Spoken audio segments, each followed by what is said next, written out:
আল্লাহর পরীক্ষা। পৃথিবীটা হলো একটা পরীক্ষার হল মাত্র।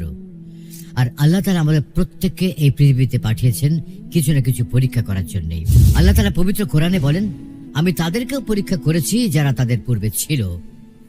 প্রখ্যাত সাহাবী হযরত সাদ রাদিয়াল্লাহু তাআলা আনহু বলেন, মানুষের কাদের বিপদের পরীক্ষা সবচেয়ে কঠিন হয়?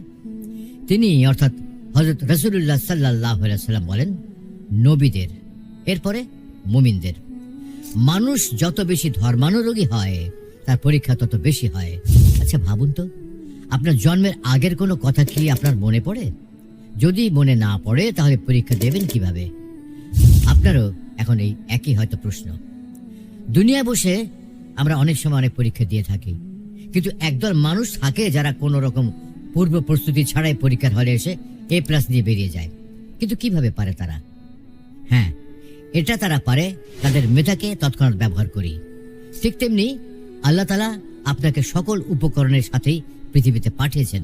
আপনি আপনার মেধাকে তাৎক্ষণিক ব্যবহার করে আল্লাহর সন্তুষ্টি অর্জন করে পৃথিবীর এই পরীক্ষায় নিজেকে জয়ী করতে পারেন।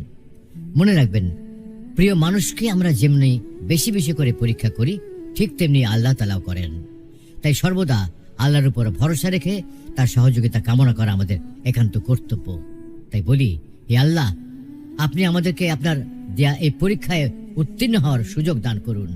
আল্লাহুম্মা আমিন।